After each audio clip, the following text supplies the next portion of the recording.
She did not die quietly, and yet history almost made her disappear. For centuries, Anne Boleyn has been reduced to a single word on a list of 6 wives: beheaded, as if that one moment erased everything that came before it.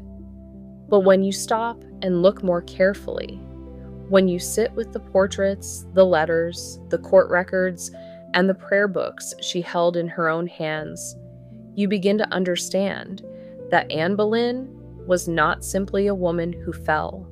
She was a woman who rose in ways the world around her was not prepared for. I work with modern artificial intelligence tools that allow me to reconstruct historical paintings, engravings, and written records, to zoom into the details of a face, to walk the rooms of a palace, to enter a moment that has been frozen for 500 years. And what I find almost always is that the women history simplified were anything but simple. This is her story, all of it. Anne Boleyn spent her childhood at Hever Castle in Kent. Picture it: a moated medieval castle surrounded by the flat green fields of the English countryside, the stone walls damp and cool, the light filtering through narrow windows, the smell of wood smoke and damp wool always somewhere nearby. It was not a grand palace. It was a family home, modest by royal standards, comfortable by any other measure.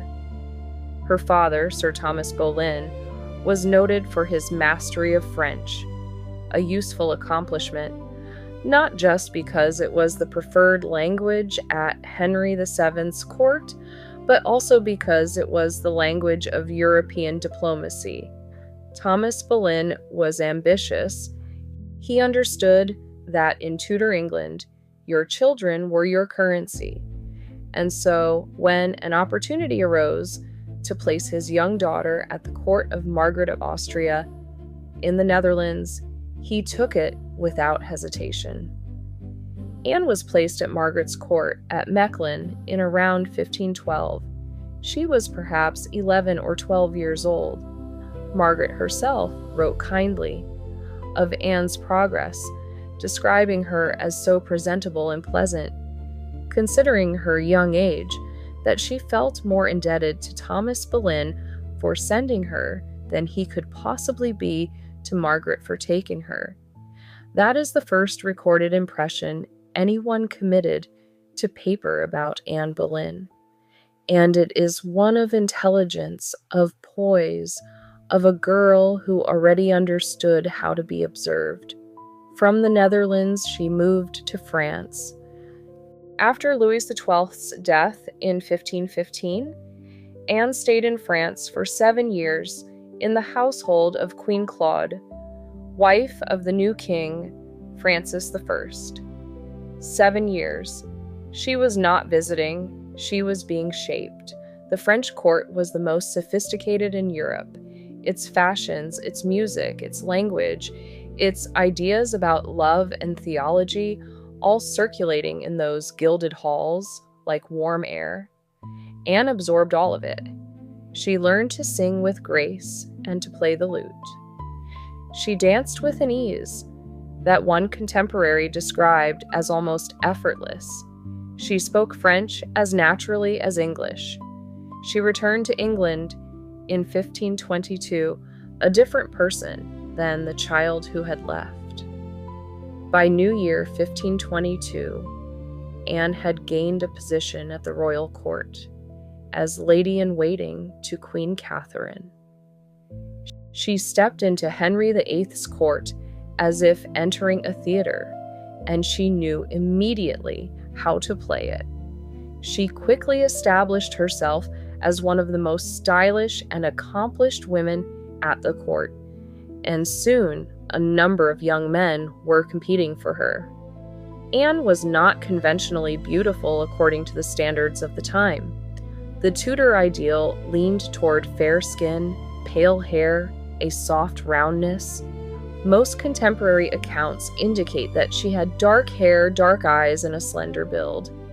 She was of average height, with a long neck, wide mouth, and a somewhat sallow or olive complexion, traits that made her appearance striking rather than conventionally beautiful by Tudor standards. And yet she commanded the room. Every observer who wrote about her remarked on it, not her face, but her presence, her carriage, the way she moved through space as if she owned the air around her. She was noted for her fashionable, elegant, French-style clothing, which reflected the years she spent as a lady-in-waiting at the French court. Anne Boleyn popularized the French hood with its softer shape, a gentler, more forward-tilted alternative to the rigid English gable hood that framed the face like a pointed arch. The women of court took notice and followed. Fashion in that world was not vanity, it was statement, it was power. She is wearing a gold chain and a pearl necklace with a B-shaped pendant around her neck, the pendant with 3 pearls suspended from it. That distinctive jewel we still associate with her portrait today. Against the dark fabric of her gown, it caught the light like a small declaration. And then there was Henry. Anne resisted Henry's attempts to seduce her, refusing to become his mistress, as her sister Mary had previously been. This decision, so simple to state, so dangerous to maintain, may be the most consequential choice any woman made in 16th century England. It changed a kingdom. Henry VIII was not a patient man, but Anne made him wait 7 years. Henry's love letters to Anne suggest that their love affair remained unconsummated for much of their 7-year courtship. He wrote to her of longing, of missing her presence, of wishing himself in her arms of an evening. These were not the letters of a king accustomed to waiting. Yet, Anne held the line. She would not be a mistress, she would be a wife. In June 1527, when Henry told Queen Catherine he doubted the validity of their marriage, Anne began to dress in expensive fabrics. Even her wardrobe became a signal, a quiet announcement to the court that things were shifting. The Tudor court produced women who used clothing to artfully walk political and emotional tightropes. Anne understood this language better than anyone, but the wait had a cost. Anne soon amassed enemies, particularly those from Catherine of Aragon's faction. Catherine herself was furious, refusing to accept the divorce, and in a letter to Henry, she referred to Anne as the scandal of Christendom. The court divided, whispers sharpened into open hostility. Anne was called a witch by some, a schemer by others. She responded not with retreat, but with force. When the king did not want to do what she wished, she behaved like someone in a frenzy, according to the Spanish ambassador Chapuis. She argued with Henry openly, sometimes furiously. She was not performing meekness she did not feel. And while that fire eventually became something Henry could not tolerate, in those years, it was precisely what he could not resist. Anne was granted the Marquisate of Pembroke, elevating her to a status befitting royalty, and in 1532 accompanied the king on a successful trip to Calais to garner the French king's support of their marriage. She was formally, publicly, undeniably, the future Queen of England. Think for a moment about what that felt like, to have fought for 7 years for a place no one thought you deserved, and then to stand in France beside the king, recognized. For her coronation in 1533, Anne had dressed in French fashions, and she was 6 months pregnant with Elizabeth at the time. The gown was crimson satin, lined with cloth of gold. The festivities were, by all accounts, beautiful and expensive. London cheered, though some noted the cheering was not as warm as it might have been for Catherine. The daughter, born in September 1533, was not the son Henry needed. The pressure that followed was immense. Miscarriages in 1534 and 1536 may have led Henry, always spiritually superstitious, to question whether he had made the right choice in marrying Anne. A male child of almost 4 months gestation was lost in January 1536. The grief of that loss, the physical, the political, the personal, fell almost entirely on Anne. On April 24th, 1536, the king signed a commission headed by Anne's uncle, Norfolk, for investigation into some unspecified wrongdoing. The charges came quickly and brutally. 5 men were accused of adultery with the queen, including her own brother, George Boleyn. Smeaton confessed to adultery, perhaps with the aid of torture. The others protested their innocence vehemently, but to no avail. Anne herself was arrested on 2nd May and conveyed to the Tower of London. Whilst there, she was surrounded by women such as she had never loved, who reported every frightened, hysterical word she uttered. She was watched, recorded, used. Even her grief was evidence against her. And still, most historians who have studied the charges agree. They were almost certainly fabricated. Thomas Cromwell orchestrated the case. Henry wanted an exit. Anne was the door. On May 17, 1536, Archbishop Thomas Cranmer declared that the marriage between Henry VIII and Anne Boleyn was null and void. In the space of a legal declaration, 3 years of marriage dissolved into nothing. Her daughter, Elizabeth, was rendered illegitimate. Everything she had built was unmade. Dressed in an ermine-trimmed gray damask robe with a crimson kirtle underneath, the slight dark-haired woman took her final walk. She went out of the Queen's lodgings, past the Great Hall, through Cole Harbor Gate, and across the courtyard to the scaffold. The crowd was small, perhaps 200 people. This wasn't a huge public spectacle, it was deliberately kept private. This was the first time a queen had ever been executed by a king, and they wanted to control the narrative. One witness described her as being never so beautiful as she stood upon the scaffold.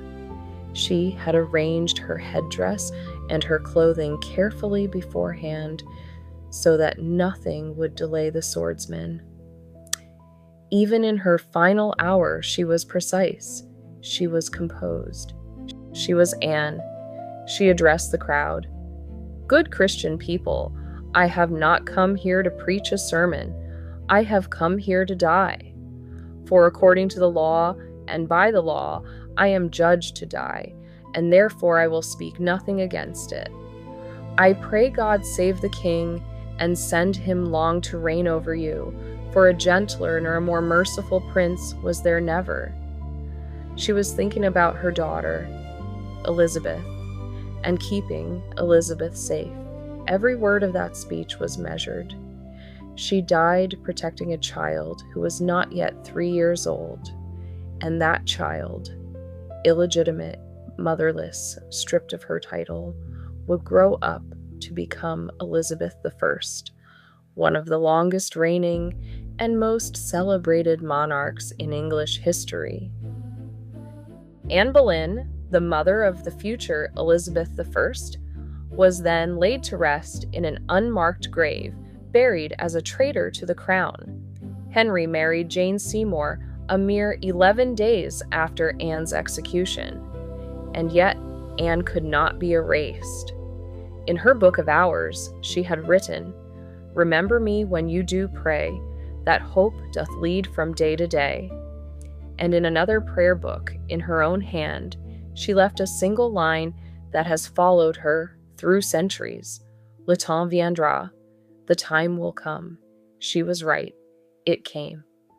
What Anne Boleyn's life reveals is something that appears across women's history in every era. That intelligence, ambition, and refusal to be made small were qualities a woman could spend her entire life paying for. She navigated a world that held all the power and made the rules, and she bent those rules further than any woman before her had managed to bend them. She changed the Church of England. She raised a queen. She refused to become a mistress, and in doing so, reshaped an entire nation's religious identity. The charges that ended her life were almost certainly lies, but the system that made those lies powerful, that allowed one man's impatience to become a woman's death sentence, that system did not disappear in 1536. It has worn different names in different centuries. What has changed is how loudly we are allowed to speak its name. Anne Boleyn died on a May morning with her neck bared and her composure intact. And the truest thing anyone ever said about her came not from a king or a cardinal, but from herself, scratched in ink into the margins of a prayer book 500 years ago. The time will come. If there is a woman from history, a place, a century, a story you feel has been left in the shadows, leave it in the comments below. The next Reconstruction might be hers.